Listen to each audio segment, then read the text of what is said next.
Cruz here with us today. And I appreciate you for taking your time out to speak with us and to speak with my fan base, and as I speak with yours, about a few things that we have going on here in Georgia, in the USA. It's mad right now, okay? So we're going to discuss Trump and the current conditions surrounding his indictment. We're going to discuss Brian Kemp and voter election in Georgia, local and upcoming elections, Brad Raffensperger and his new testimony. And every Trump supporter needs to hear this, really. It's so prominent right now. So, Johsie, in regards to Trump and the current conditions surrounding his indictment, we hear a lot. And you're a fellow Republican. You're a leader in your community. You're out here doing big things, and you're involved, but your ears are to the streets.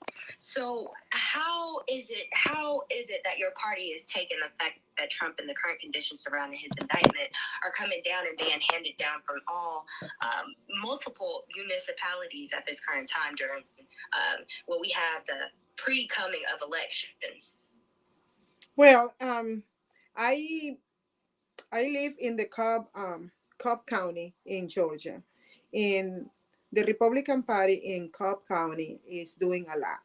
We are meeting. We are doing our community. We are reaching out to the community. Also, we are reaching out to minorities as well, because we need to understand that after the 2020 election, the Republican Party, the first 2 years, were floated with all type of people that love our country, and they came to the um, county GOP, register and start participating, right? And after the midterm, I'm seeing like a lot of these minorities that I used to be 2 years before, and new people, they faded away. And we're trying to reach them back, to bring them back to our meetings, and to strategize and to do what we need to do to bring people to the poll, to the precincts, so they can cast their votes. We cannot. Exactly. Yeah, we need to bring as many as we can to the precincts, and if we need to offer transportation, whatever it takes, right, in order to take back our state from the Marxist and the fascist system that took control in our state and in our country. We need to do Well, this. I want to first commend you for doing that, because that's a big thing that you're doing right now, Josie. Like, the fact that you guys are taking a stand amidst everything that's going on, and you're saying, listen, we're going to fight back. We're going to still be out here engaging with our community, because right now what we're seeing is people are being scared into voting right now.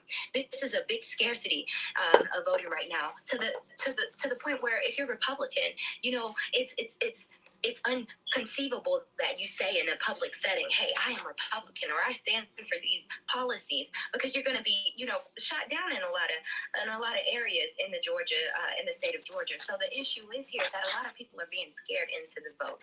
And this is like unlike anything we've ever seen before.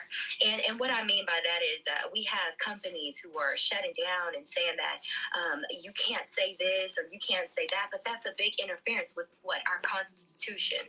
We're being treated like countries like Africa, some parts of Africa, Cambodia, these third world countries where you can't say what you want to say, and especially on a social media or in a social setting, they will ban you, they will shadow ban you, and we're seeing that happening here in America.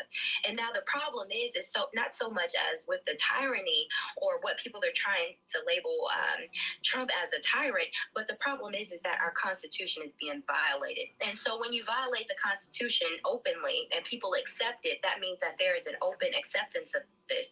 That means that people can go in and change these laws to adhere to their peculiar agendas and not the better benefit of the American people as a unison. So that's what's going on. People are being shadow banned. Now, I sent you a text message earlier, which included some information regarding the president and his son and the things that were going on surrounding his son and what he had on him, and the fact that he was quoted years prior to his presidency saying that, we're going to go hard on these types of crimes. You're going to get jail time, mandatory jail time, and the judge has no choice but to sentence you. And then that was what is it showing in your phone? Are you able to click on that link and see it?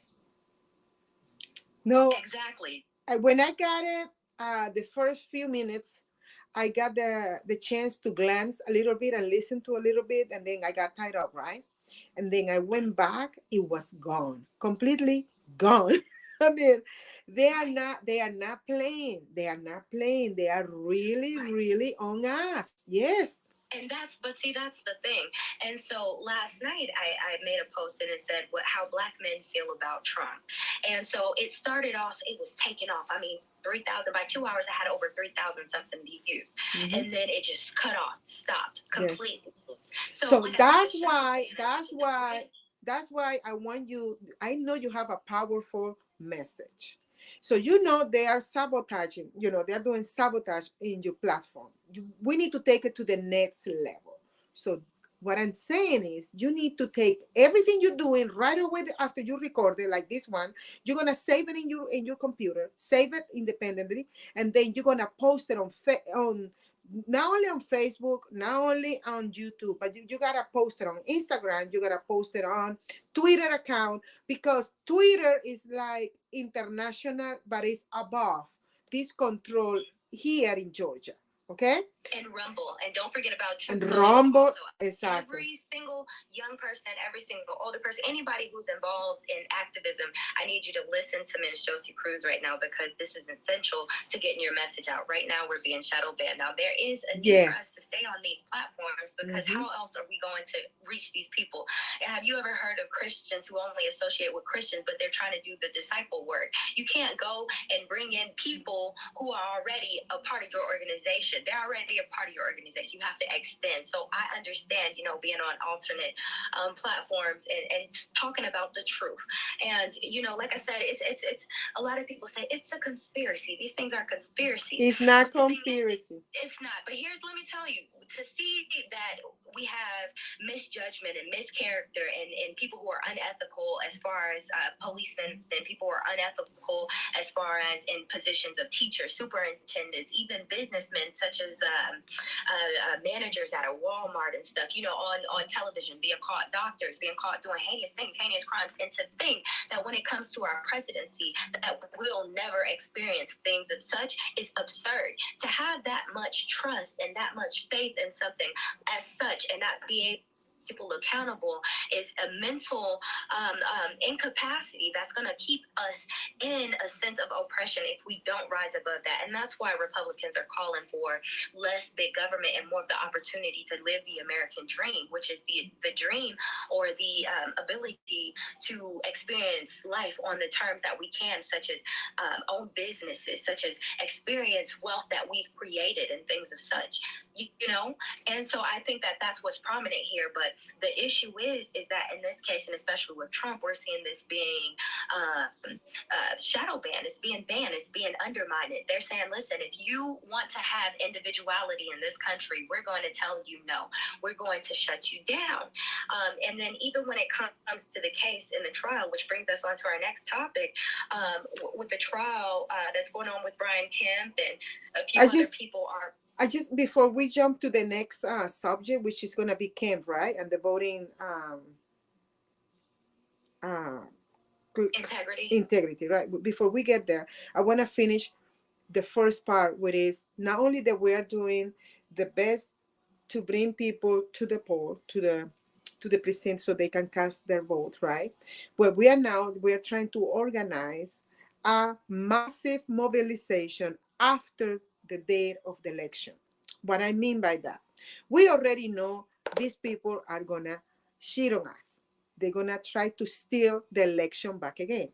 We still have the same machinery. We still have the same software. We still have the same people working that were working 2 years ago, 4 years ago. The same people are working in the election committees, right? We still have the same problem.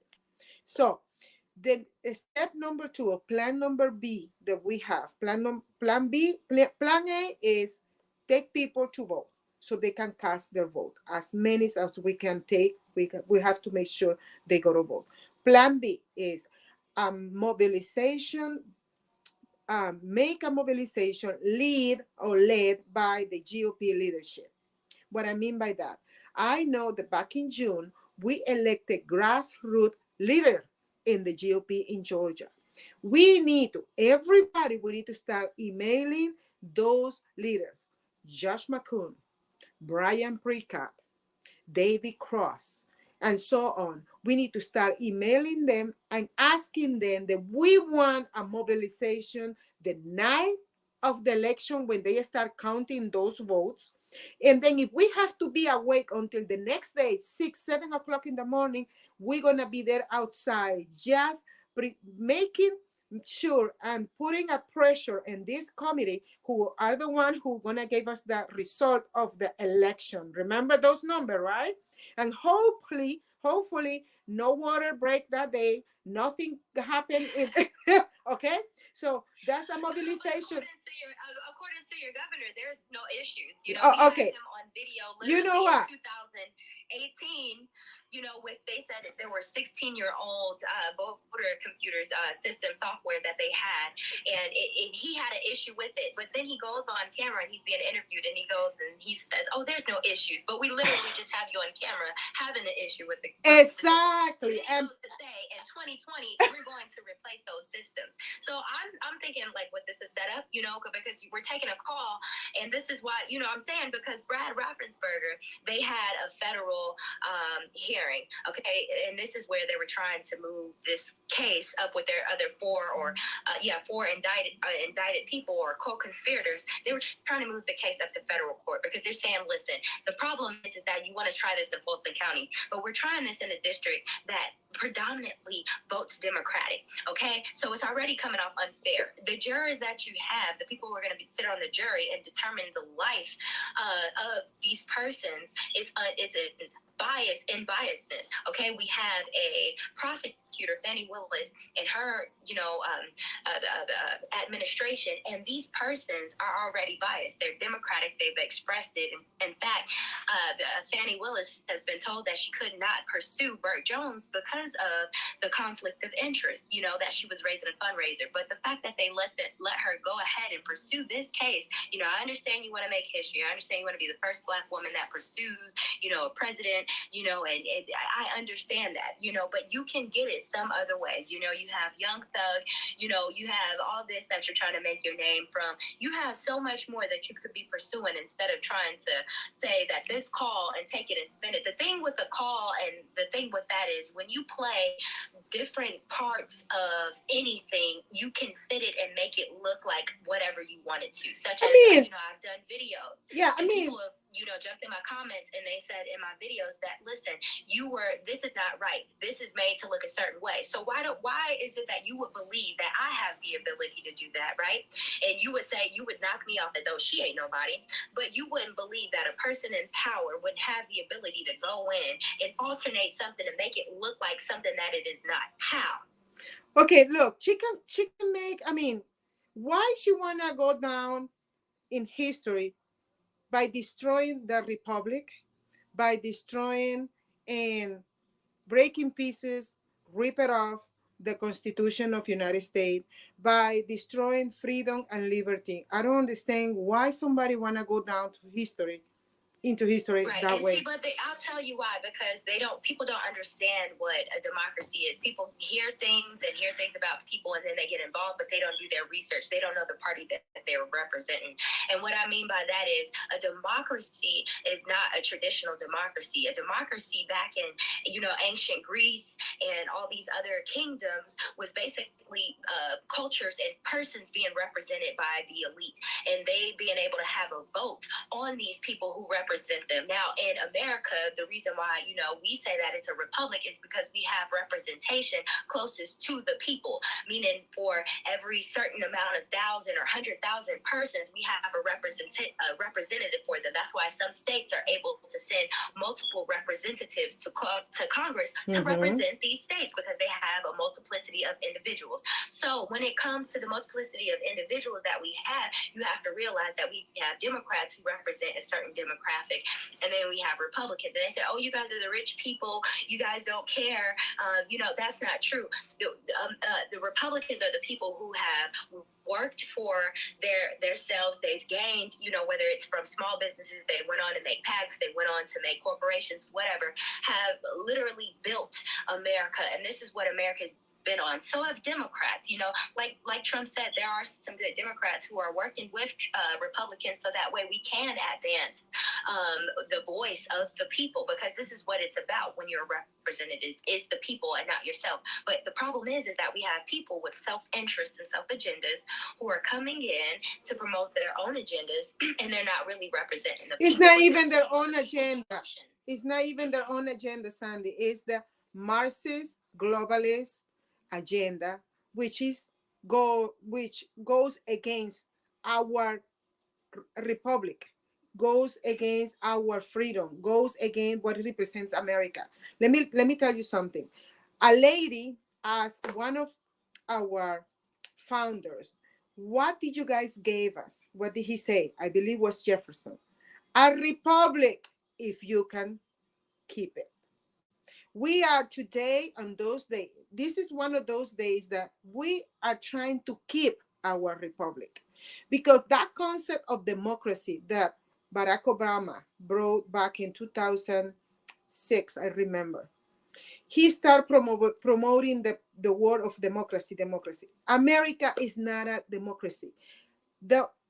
Our Constitution, when you read the preamble, when you read the Declaration of Independence, when you read the Bill of Rights, when you read all those documents, you cannot find in those documents the word that we just described, democracy.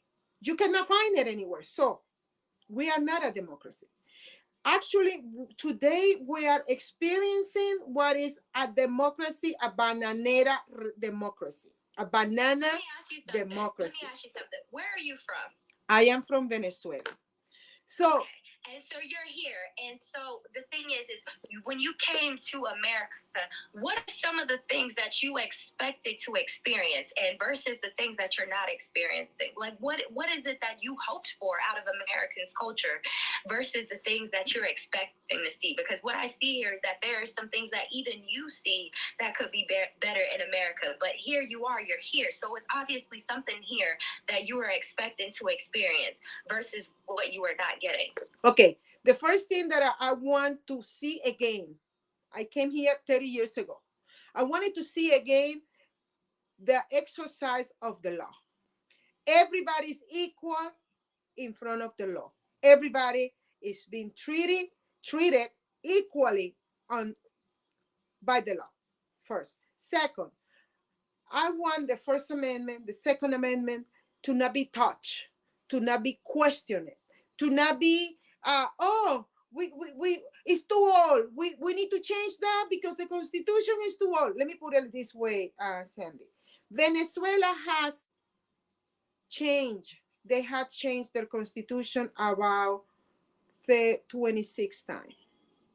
And look how Venezuela is. It's a disaster. It's a destruction. So when I see Americans here trying to change something from our beautiful Constitution, from the foundation of our country, this is my country. I am an American citizen. This is my country, okay? So when I see American born here, raising here from generation to generation, promoting that they want to change the Constitution, that they want to change some amendment, they want to do this, they want to do that, I'm just thinking, are they crazy? Don't they know what they have? They're gonna find out when they lose all the beauty that this country had in the past, still have a few left. If we continue this path, we're gonna lose the republic, we're gonna lose our freedom, we're gonna lose our liberty, we're gonna lose the pursuit of happiness, we're gonna lose everything just because the enemy of this country is within. It's within. Yes. Okay, yes, it's within. You've experienced that. You've seen that. Exactly. I see it every. Like, can you explain to the viewers and to the people listening in, because I've had a conversation with someone before and they said, you know what, I don't mind it being a communist country. I think we all need to give. But can you tell us what it is like living in one of those countries? Can you please explain it to the people? Well, first of all, you cannot speak bad about the government. They kill you right there. Poof! They don't even take you to jail. They just put a bullet in your head. That's it. First. Second, you cannot be an entrepreneur. They will destroy you. Why? Because they want you to depend on the government. Okay, if you trying to be making some money, trying to be independent, that's a no. Okay, the other thing that they will do is they will destroy your family. What I mean by that, they will take your children away. They will force the children by brainwashing to denounce you as a parent that you are abusive to them, and they take the children away from you. The whole family crumbles down. The society crumbles down. Okay, another thing that I see what they do is they control the finances in the country. So basically the government tells you what to do, how to dress, and how to enjoy your free time. They control you 100%. Today, Venezuelans are busy thinking what they're gonna be eating this afternoon and what they're gonna be eating the next day.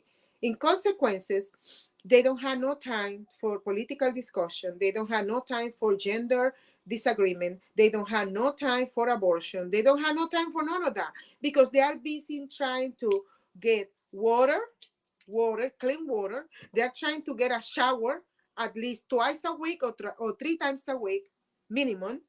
They are trying to get food in the table, at least three things, like, for example, if it's bread, butter, and some ham or some cheese, for example, and something to drink like coffee or tea or soda. Okay, they are busy trying to figure out how they're gonna feed themselves and how they're gonna feed their family. They don't have no time for arguing back and forth. They are just trying to survive. That's what's happening in communist countries. Okay, Venezuela was one of the richest country in South America, in Central America, in this continent. Today, Venezuela is one of the purest one. Miserable, it's very miserable, while the elites are enjoying life and eating and having everything they want. Gold cell phone, cell phone made out of gold, and shoes, and brand name here, brand name there, flying all over the place, enjoying life. Majority of the people down in the bottom, they are trying to survive. So absolutely. So listen, we have about 4 minutes before this goes ahead and times out on us. What I'm gonna do is send you another link real quick, and we'll go ahead and get back live. I just wanted to finish the number 3, the plan C. The plan C is to bring all the media, live stream, conservative media, so we can do this the night of the election and in the morning, so we can put the information out there so we can defend our results in the voting here in Georgia. That's one of the 3 things that we are planning to do. Go ahead. Okay, so I'm gonna go ahead and time out of here, and then I'm gonna send you a link right now. Okay.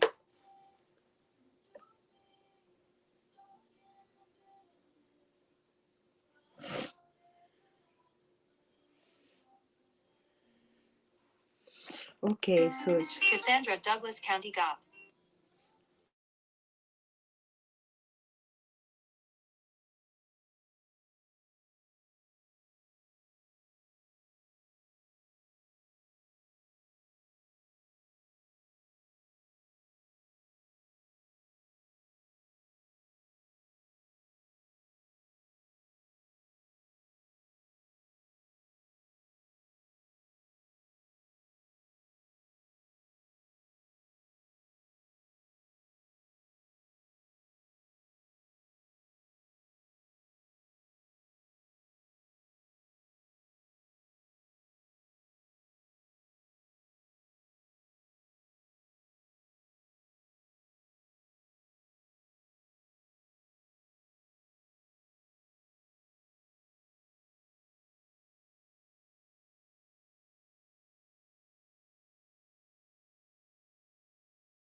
I'm gonna get ready to send you Not this a link right problem. now. Yeah, go ahead. Okay. Send me the other link and then we continue and then we finish. Okay. All right. 1 second. Yeah. Okay, so I'll be back 1 second.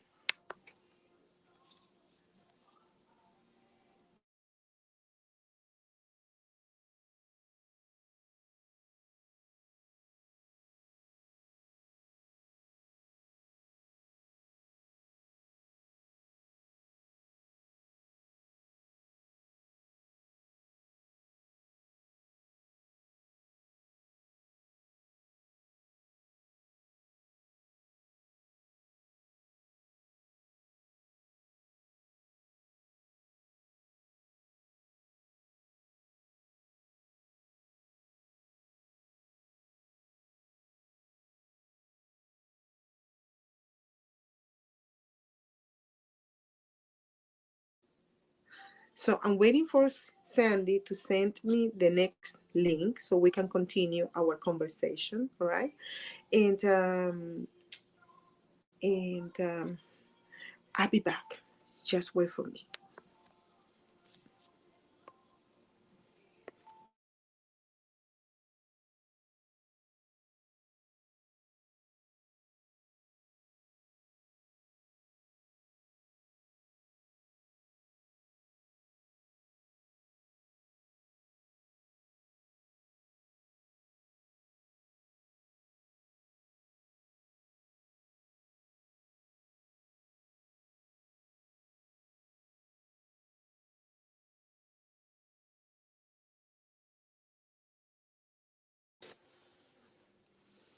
Okay.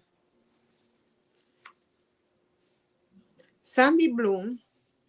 Sandy Blooms is getting a lot of information on how we can understand the situation that we are living as a nation, that we are seeing, that we are experiencing in our country. So I'm gonna wait for her to send me the link. In the meantime, please hold on, just hang in there for a little bit, just a little bit, until we finish um, this whole interview. 1 second.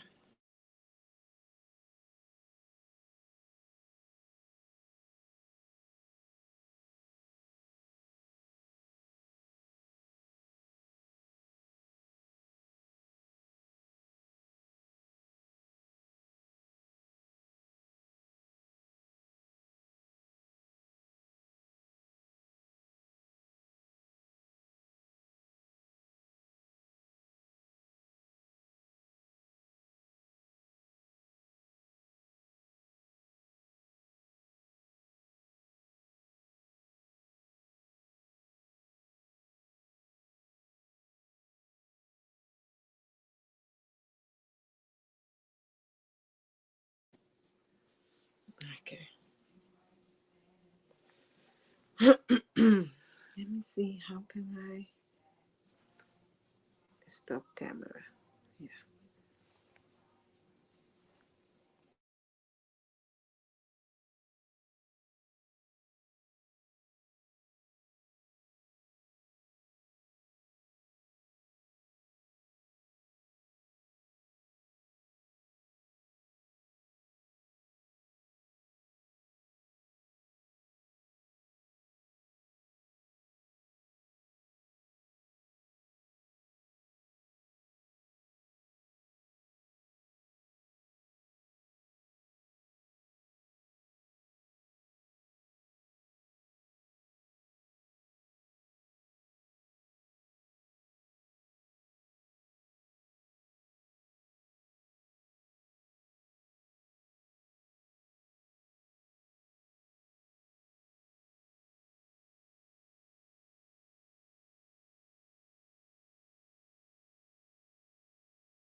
Hallelujah.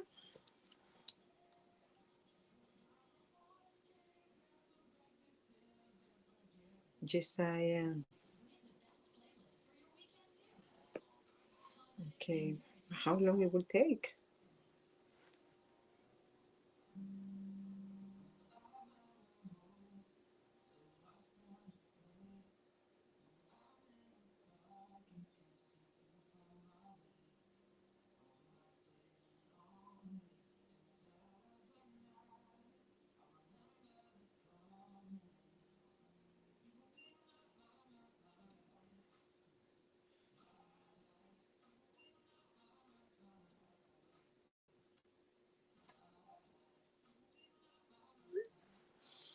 Yeah.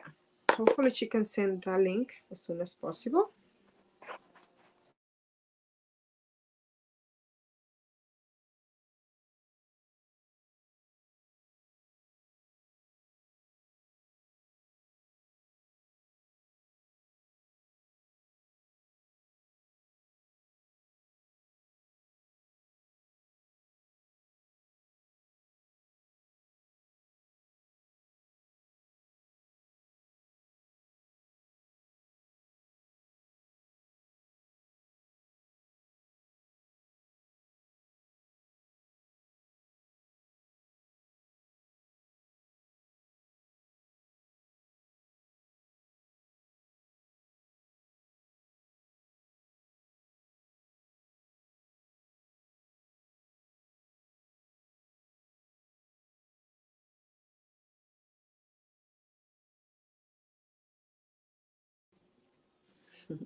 Okay, while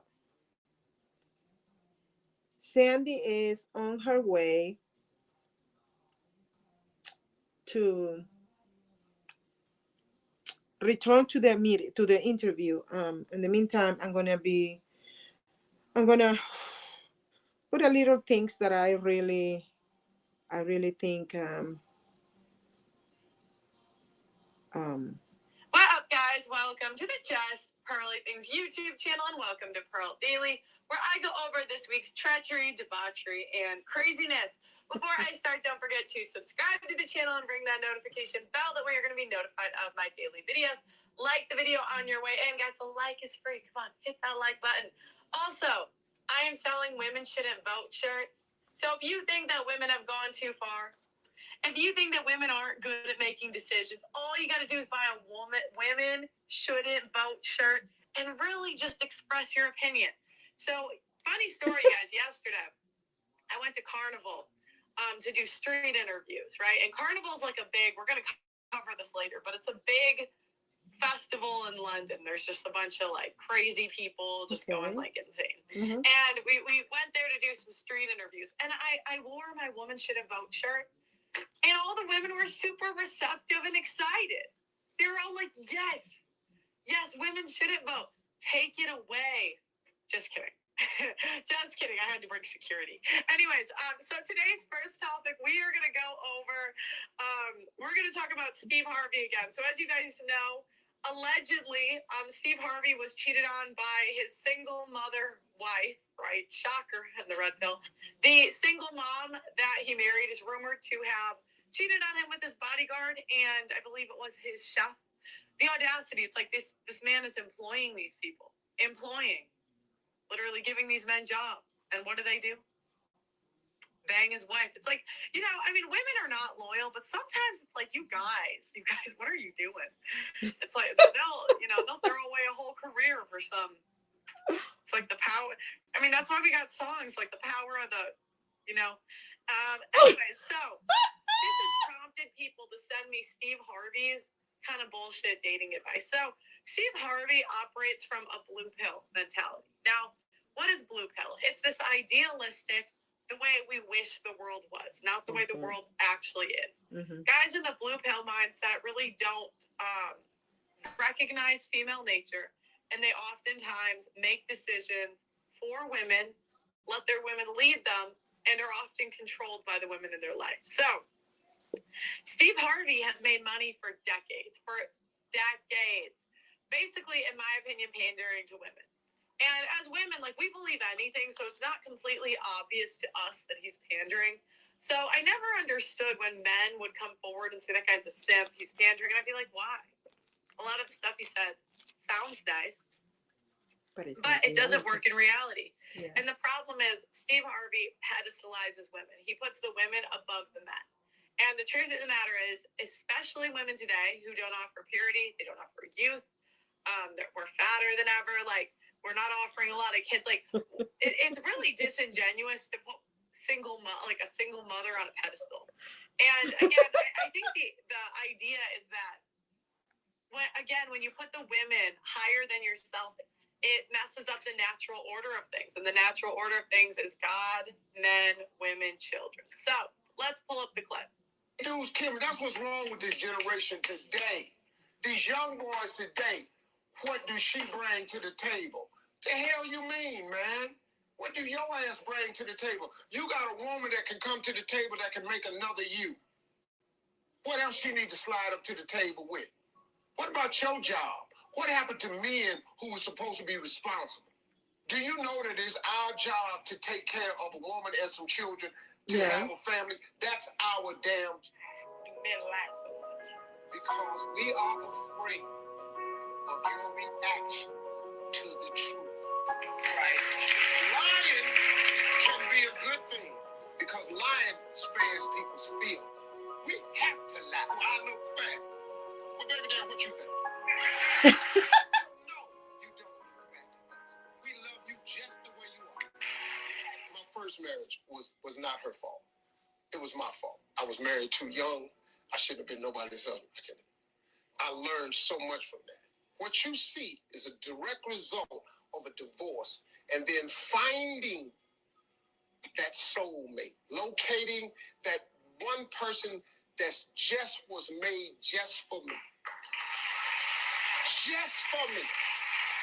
Now, sometimes to get to the person that's just for you, you got to go through a couple bad ones. You can be in love with the wrong person. Everybody in here done been with somebody they had no damn business being with.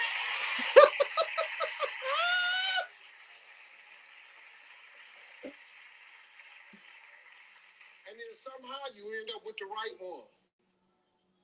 Damn, homie. In high school, you was the man, homie. What the fuck happened to you? Steve Harvey angrily slams the rumors that his wife Marjorie's been cheating on him with his bodyguard and the chef.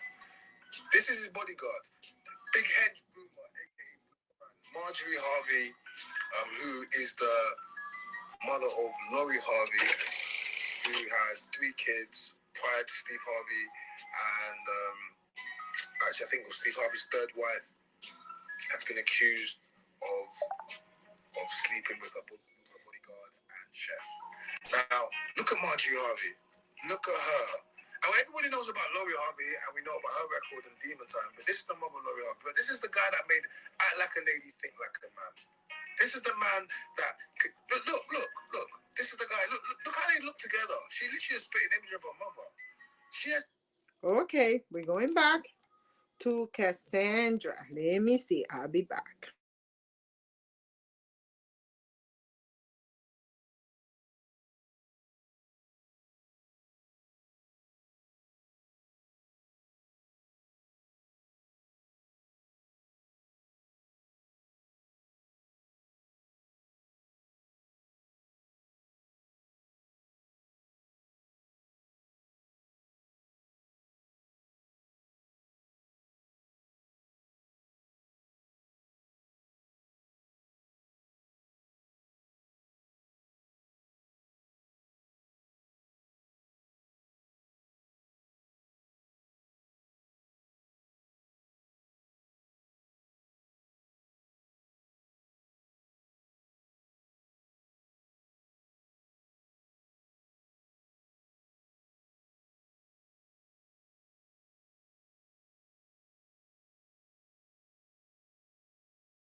We're back. We're right. And Miss Johsie. Cruz for being here. We're talking about Trump, the current conditions surrounding his indictment, Brian Kemp and voter election in Georgia, local and upcoming elections, Brad Raffensperger in his new testimony. And we're thinking that every Trump supporter needs to hear this and benefit from this, and not even just Trump supporters, but listen nationwide, because this is an attack on the people, we the people, for a governance outside of what our Constitution represents. Our Constitution enables us to have freedom of speech, be free, to choose which lifestyle we would like to live, and that's what our Constitution represents, and that and our right to be able to be armed, and a slew of other rights that we have. And if we don't protect these rights and operate based off of our Constitution, then we are not the United States of America. We are not American citizens at this point. We are operating outside of our ordinances, and we have become something completely different. And so the issue is right now, as we've been speaking about, things that have separated us from being the type of country that you've described. Now, I come from that background, African American and then Guatemalan, but it's not quite where you're from. But it is a situation like so, where it's prairies, land on top of land. A lot of people don't get education like they should because they don't have reach to get to first even get there or afford, to get there. So it's difficult. Agriculture is plentiful, but as far as being able to get it out in abundance and reap some sort of income from it is scarce and is difficult. So I do understand the complexities of living in what some would call now a third world country, whereas these countries before have been, come off or seemingly apparently better than American culture or civilization at one point in time in culture or history. So that's what we were just speaking about, your family back home, what they're going through. And so to see you now in America and to see you in a position to where you're actually, you're doing your thing here. You're a leader. You're out in your community. People respect you immensely, and you're really just getting it on here in America. How do they view you back home? Do they feel like, oh, she's gone to America and she's had a hint of American lifestyle, so she's definitely, onto a different wave, and they're like, I want to come here and experience American culture. Are you putting them on the bandwagon, Mrs. Cruz? Well, the first thing that I'm facing with people from Venezuela is they think that because I used to be a candidate before, I was going to represent them here in the United States. No, nope, nope, nope, nope, nope, no. When I became American citizen, and I swear to defend this country and fight the enemies not only from outside but also from within, I did it consciously. I knew what I was doing, and one of the way of fighting back is running for office.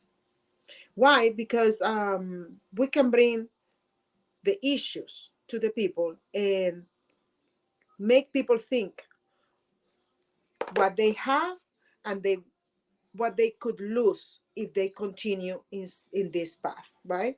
So a lot of people I am original from Venezuela. I'm being in the state for 30 years. I'm being American for over 15 years. I mean, it took my time to become American citizen. It wasn't like that, no.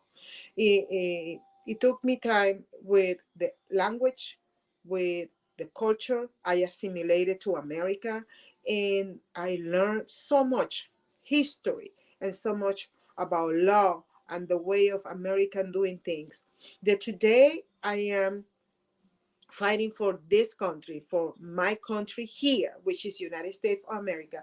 And when I used to be a candidate, I was trying to represent people from United States, specifically from a district here in Georgia, right? So when those people back home, they are looking at me, oh, we are proud. I mean, wow, she did history. She's the first American with a Venezuelan background who made it all the way to general ballot, general election. She was in the same ballot as the president, Donald J. Trump. And, she made history. She's the first one original from Venezuela who did it. Oh, wow.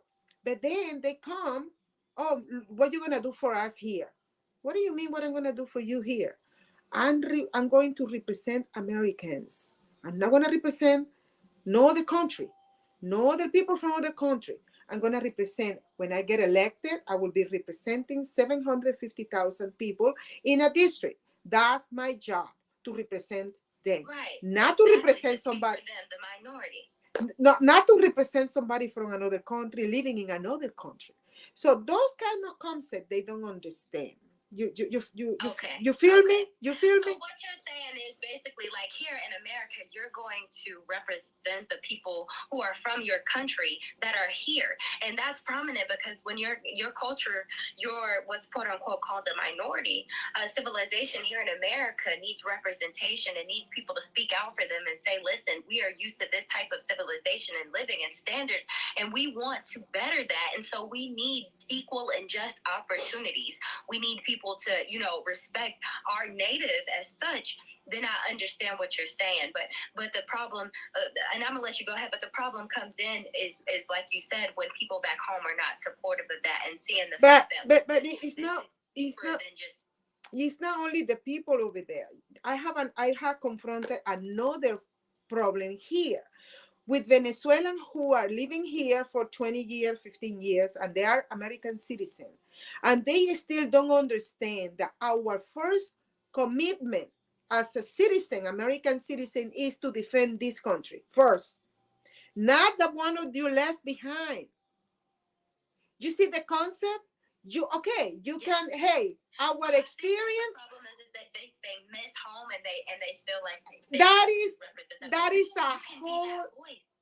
You can continue to be that voice, and we'll talk about it, and I'll show you like different techniques. But you could be that voice, but like they can find refuge in you. The problem is when you're an outsider and when they call you minority and us minority, when you're an outsider and you're somewhere else, you look to stick to things that you're used to and things that feel comfortable. So you want to be amongst the people who speak your native tongue and who are from where you're from. Yes. And then you feel like, man, the people back home, and then you get to miss it home. But if you have a sanctuary here of people who are like-minded, speak your native, and are from your background that support you, then you're gonna feel like what? You want to move forward. You want to accelerate. Think about momentum and a ball sitting on a table. That ball is going to come to a stop because of inertia at some point if it's only bumped, right? But when you push it, when you accelerate it, it's going to what? It's going to speed up and it's going to take off. So like that, if you give them that push and offer them a sanctuary, whether it's through a 501c3, some sort of nonprofit organization, or LLC, which is a for-profit company, you are definitely going to solidify that I am here to stay and I'm here to help. Listen, we need to understand something, and I know that America has received immigrants from all over the planet, right, from all over the place. But when we become American citizens, we need to understand that we need to defend first this country. We need to educate people for our experience from back home, right? But we need to educate them in such a way that they need to understand American from here, that they need to defend what they have. What we have is what I already explained before. If you don't defend what you have here and you don't focus your strength, your mental, your intellectual knowledge in defending America, you wasting your time trying to defend Cuba, Venezuela, Colombia, when you are not defending America, because you are here. And this is something that I want every American in the United States understand. United States of America is the beacon of liberty in the whole planet. Whatever goes in the United States will affect the rest of the planet. So if we continue having liberty, freedom, respect, Constitution, exercising the Constitution, being a constitutionalist republic, that's going to be good for the rest of the countries out there.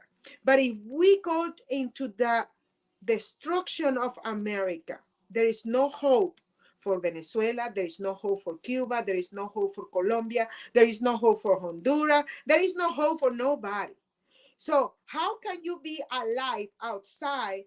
How can you be alive for another country when you are not lighting and shining here? What I mean by that what is... do you feel about the border?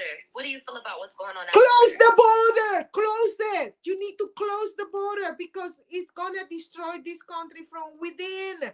There is a lot of danger. Like that? Huh?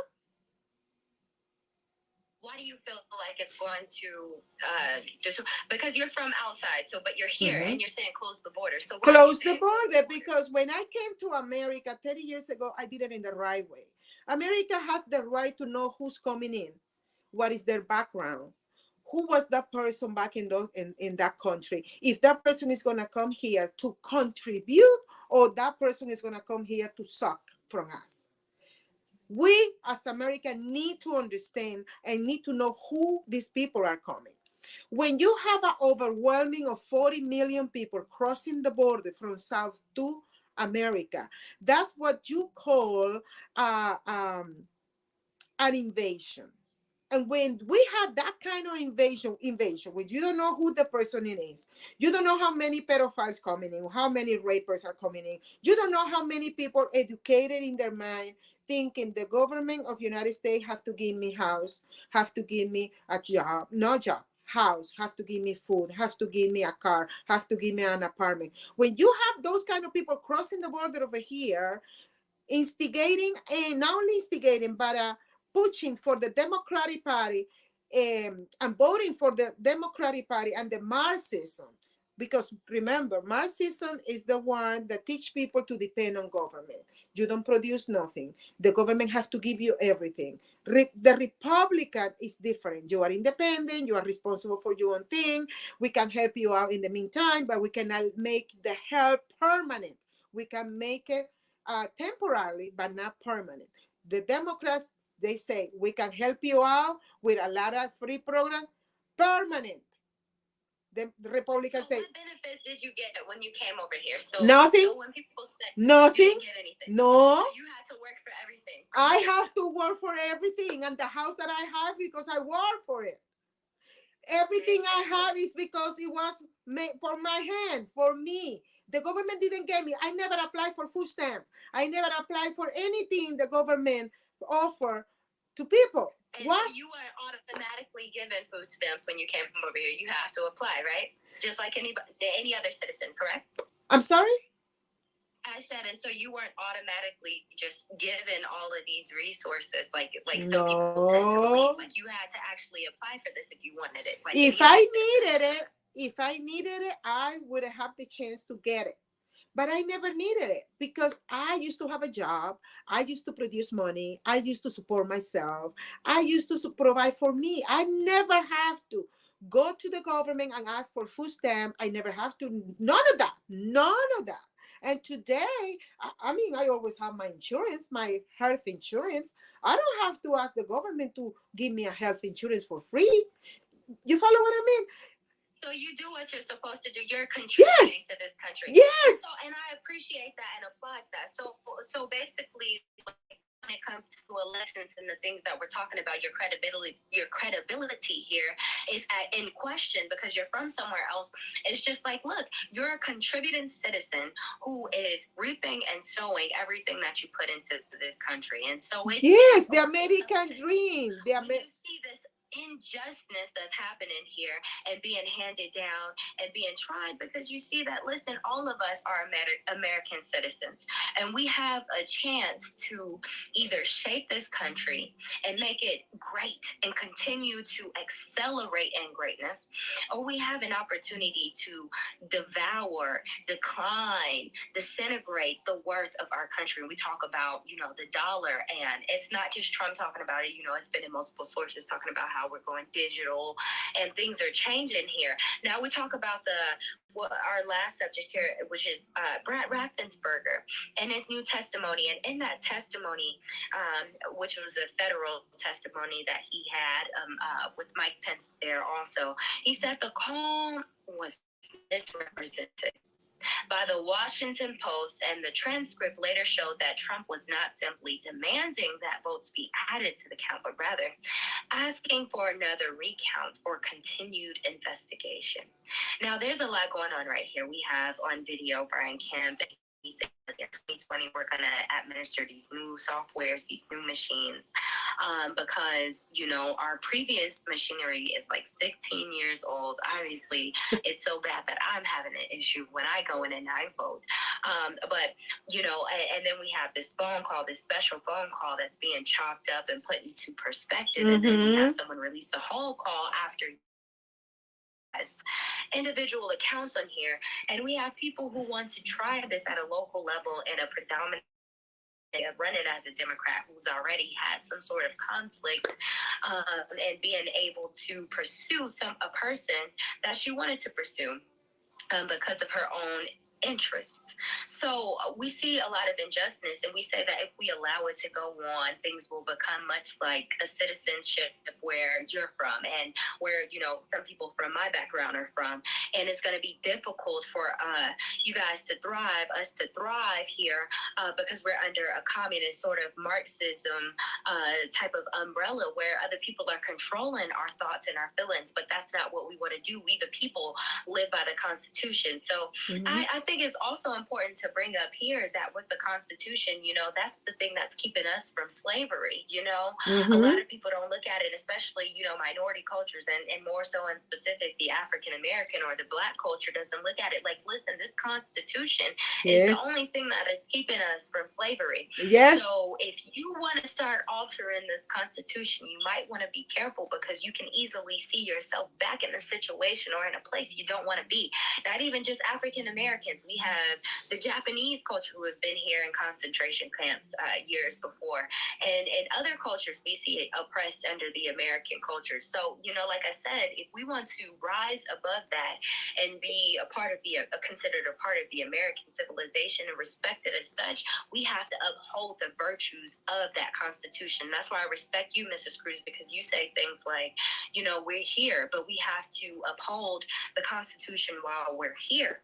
If you want to remain a citizen and be respected as such, things are not as they are in probably your country and in ancient European and ancient Greek times, where they would just kill you flat out, you know, for treason, for saying or speaking or thinking, even, you know, if you wanted to, outside of the scope of universal acceptance. So I do appreciate that. Now, when it comes to what I was just talking about with the Brad Ruffensberger and what he says about the call being misrepresented, what are your thoughts about that and the suppression of this information here? Rafi reminds me so much of Venezuela electoral center, National Electoral Center. I consider the way that he managed the call, the way that they manage, especially Jordan Foch, okay, his deputy assistant. I don't remember her title at this moment. The way that they manage that call and the ways that they portray is misinformation.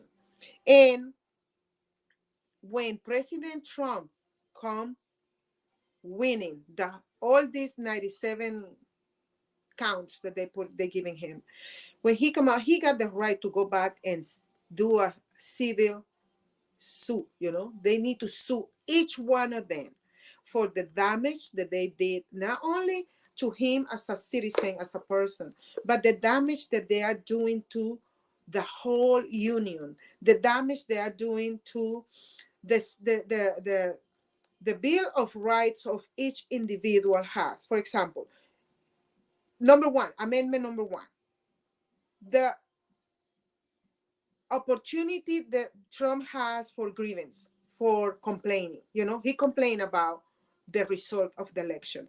He knew how many votes he had. He had it. He knew. So he just wanted, hey, count it back again, do the audit.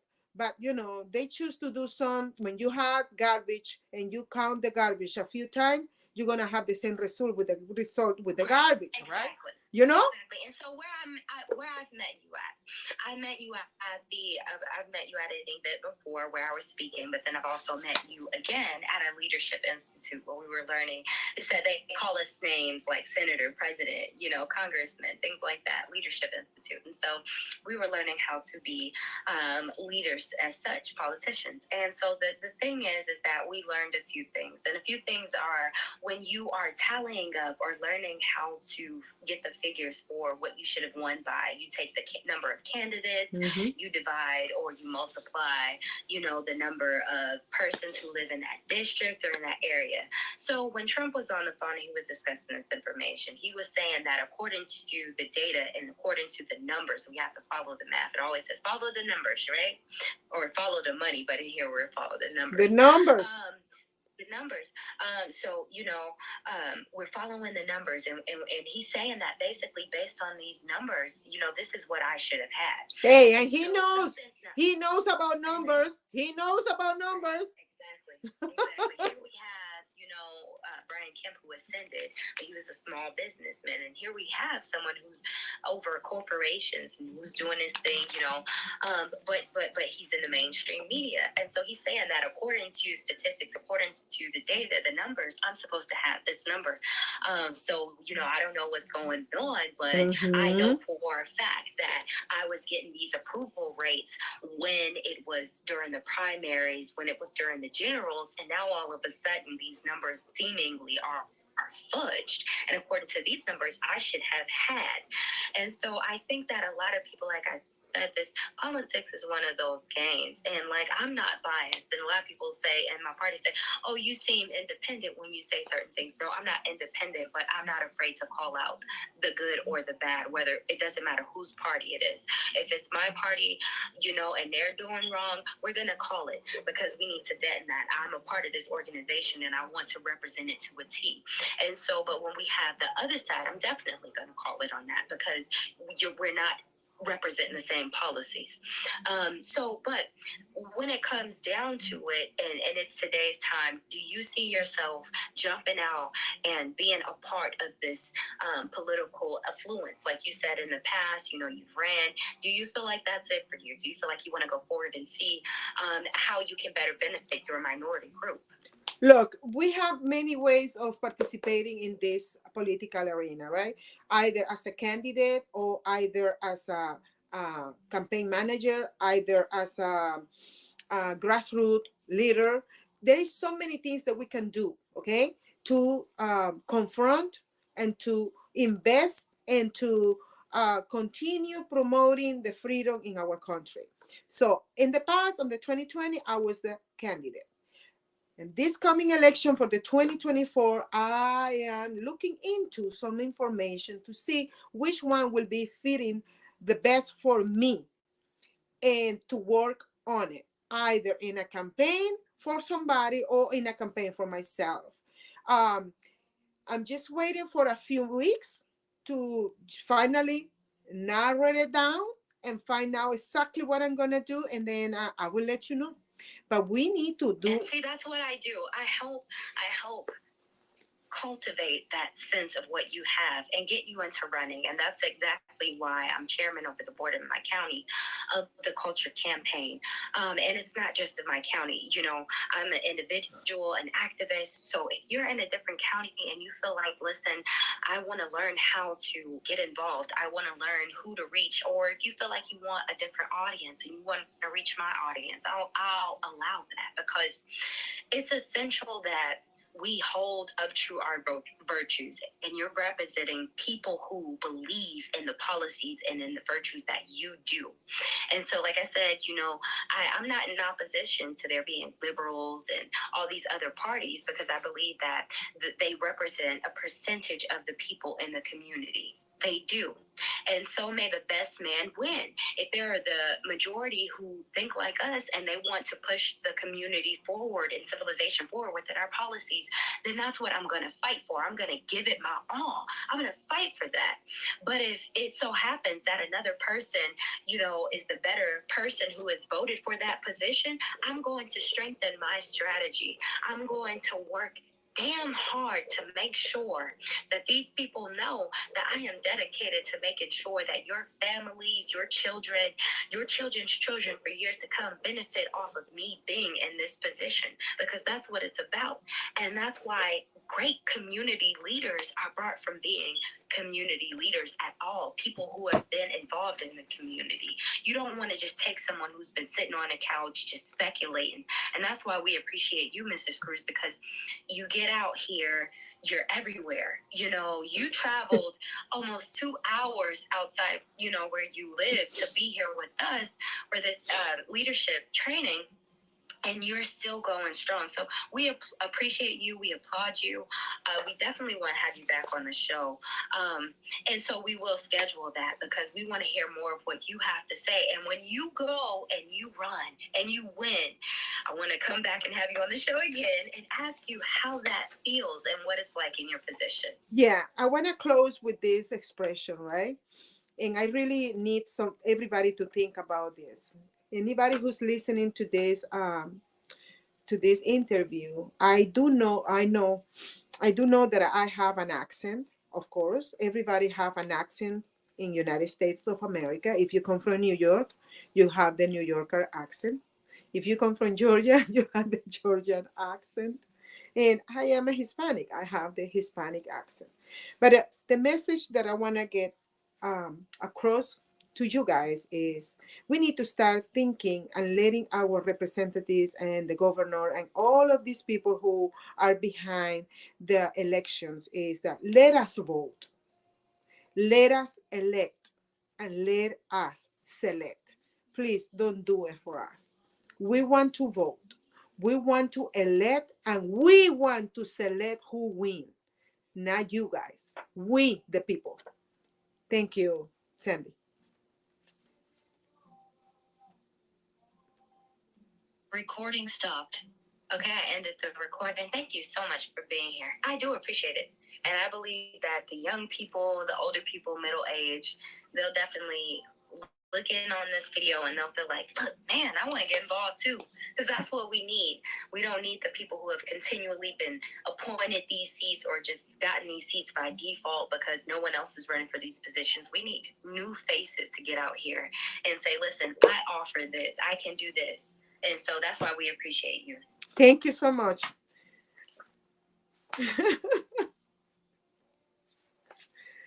Okay, we finished with our interview and have a good one.